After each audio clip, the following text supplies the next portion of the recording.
Yo, what's going on, guys? My name is Hudlin. Welcome back to the channel. Today is episode 39 of our 1.16 survival let's play. Behind me are today's goals. We have a few main goals. Basically, we need to create a new mob farm. Obviously, like, we have our big industrial one right over there, if you guys can see that over there. But I want to build a small one over at the new base. If you guys are updated on our new mega base area, we do need to build a small little mob farm, maybe like 2-tier, just something that's going to give us a few mobs every minute or so. Then after we do that, we need to start grinding out the new base, and those goals are basically to move the beacon to the new base and then dig out the main base area. Hashtag grind. So let's go ahead and start digging out the new mob farm.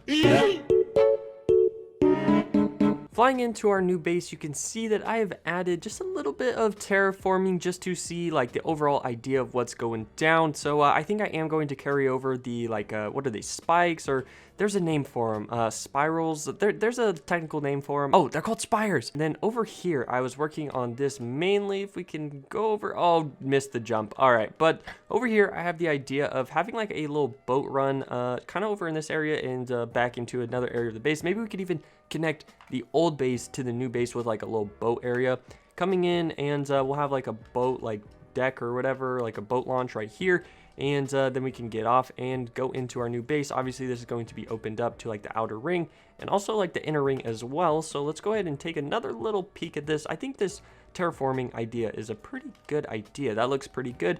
Have another little spire going up right there, but overall this is kind of more just like a little cave entrance type thing. The area where we need to build the mob farm is just over here, and we first need to dig it out. So I'm gonna go ahead and do that super fast.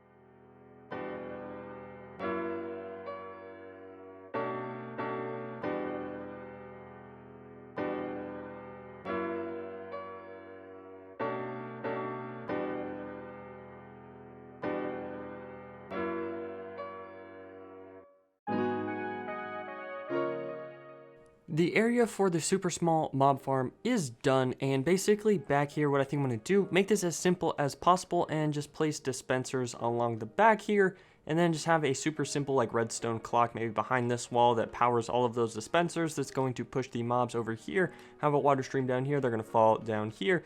Fall down here. That seems like a problem. We might need to fix that.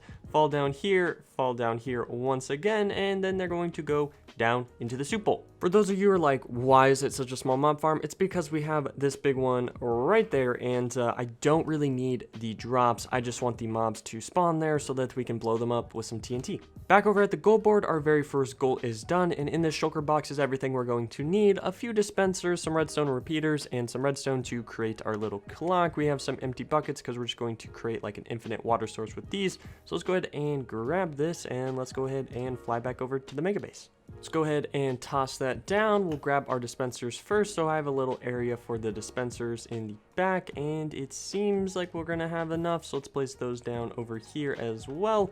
We need to create an infinite water source. So let's actually break that block. We're gonna create a little infinite water source right here with all of these buckets, and I brought a few extra just so that we could do this line down here as well. Go ahead and place all of those in there. Do the other side. We now need to place in the redstone, and to do that, we actually need to break into the back here and place a little line back here. We're gonna put a repeater going into every single one of these dispensers. And then over in the back here, we're going to have a super simple, like, just repeater redstone clock that is going to make them fire every, like 15 seconds or so. The second set of dispensers are all linked up, and basically what we're going to do, put a redstone line just over here to there, connect this redstone line right here, and right here is where we are going to place the repeater like clock. And basically what we're going to do, 2 repeaters there, 1 there, 2 repeaters there, 2 repeaters here, and then we're going to place redstone, 2 repeaters there, and then that right there. I do need a torch though. Had to go steal a piece of wood from back in the jungle, and let's go down just over here and into here. Let's place that there. We have yet to get birch. That's kind of interesting. I mean, I guess, yeah, we really haven't been in any birch biomes, but let's go ahead and grab the stick. We just need 1 torch just like that, and a little bit of redstone on our hotbar. Make sure to click all of these to their longest settings just so this actually like takes a good amount of time. Place one there, one there. One more redstone right there, and we're going to place that there and that there. And then those should have fired. Perfect. And let's fill that up, fill that up. And it is pretty dark in here. We need to make sure to cover this back up. And any mobs that spawn are going to get pushed. Should we add a little bit more time? I think we probably should. This seems to be a lot better. All right, let's go ahead and break into here. Replace those blocks. And we should have about 10 to 15 seconds in between just to give the mobs time to spawn. Okay. Wait. All right, so hopefully that works. That seems to be still pretty fast. If I do need to extend it out, I could easily add like 6 more repeaters, and then that should definitely be enough. Lastly, just need to add 1 water block right there, and it should extend down again. We need to replace these up top where the blackstone is. 1, 2, so let's go ahead and give it another little test to see if the mobs can go down. Okay, they can, but this one needs to go up 1 more just as well, like that, and now everything should be good. It is extremely dark in here, but I don't have any plans to really make this super fancy in here because this is just going to get closed off like so. And now if we go back over here, all that should be really dark in there, and if we go back far enough to, let's say, here is where I really want them to spawn, that should be a good enough distance. So I'm going to sit here and see if we get a nice little mob to come through our little spout. I'm starting to think that those dispensers might be firing a little too fast. It might be time to really beef up the redstone repeaters. So I beefed it up again, and there are 0 reasons why mobs shouldn't really be spawning and going through the spout. Maybe I should just give it some time. I was also thinking about the fact that we haven't lit up any caves below, so I think maybe we should just move on to getting the beacon over here and start digging out some of the stuff down below us. And then hopefully while we're doing that, maybe we can see a mob spawn. Now grabbing the beacon, we need to also grab a piece of iron at the iron farm just so that we can reset this up at haste 2 at our new base. And then we can go ahead and start really grinding out the new base. I've really been putting off digging out the center area, but that's kind of like the main aspect of our base going down. Just threw down a stack of iron from our chest up there. We need to get rid of something in our inventory, get rid of those diorite, but I have learned from the stonemasons that diorite actually means emerald, so we probably should start saving that stuff up so then we can get a lot more emeralds. Please mobs, start spawning. Now almost have our beacon set up. Let's go ahead and place that there. Haste, we need to wait a second, I guess, for it to set up. Haste 2, place in our iron ingot there, and we should get haste 2. And we have efficiency 5 pickaxe, which means when we get down to stone, which should be a little bit down below here. Oh, the granite. Oh, this is actually going to be good because then we can get a bunch of emeralds for this. Now with the stone and granite though, we can just do that, and wow, so much faster.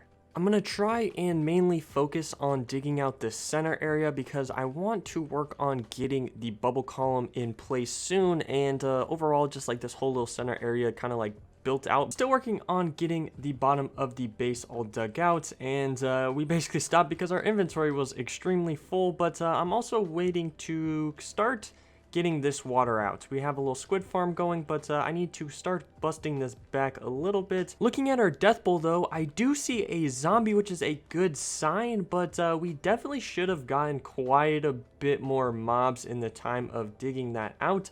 But it is a good sign nonetheless. But we do have one guy in there, and if we had a TNT duper dropping some TNT, he would blow up, and we'd get some rotten flesh from this guy right here. I do need to head back to the old base though to get rid of all of my inventory because it is extremely full at the moment. What I think I'm going to do is actually go down to the stonemasons and try and trade with these guys so that we can get some emeralds from, oh, I do that every time. No. All right, here we go. Stone for some emeralds. Give it to me, baby. How many there? Wow, more? Okay. 15. Oh, is this like unlimited?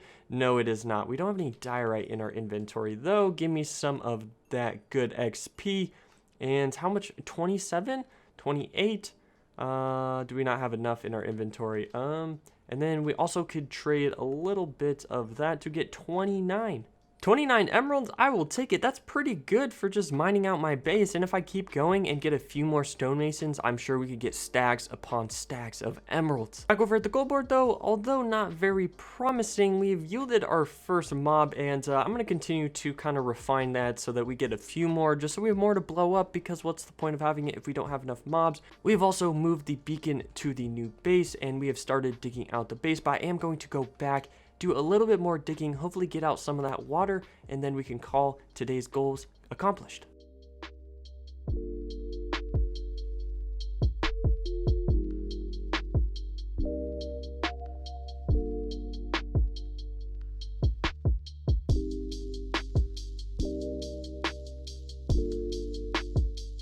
I think our mining escapade is done. That gives us enough room to kind of sort out the center area and get our bubble columns in place and just figure out the overall how this is going to play out here in the middle. We can go back to our old base though and yield a little bit more emeralds for our stone. Hopefully those guys have restocked by now. They're even giving discounts. What a nice guy.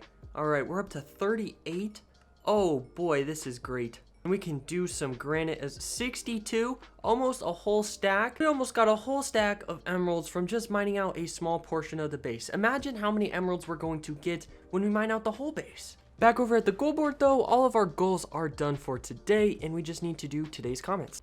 Into the Hudland Cave we go, just like that. And now for today's comments. Today's first comment is going to go to Mr. Savage, spelled like that, 123, and today is EP39, I believe. And then today's second comment is going to go to Wolf space King 121, like that, and again EP39. Thank you guys so much for commenting and just showing some love down in the comments. I greatly appreciate it. If you guys want to get on the comment board, it's super easy. All you gotta do is comment down below, spread in some love, spread in some positivity, or answer any questions that I have in the episode. But again, I hope you guys enjoyed, and if you guys did, I hope I earned your guys' like and subscribe. And if you guys are interested, pop over onto the Hudland House Discord, say what's up over there. I do announce when I am uploading and all that stuff over there, and I will see ya in the next one. Peace.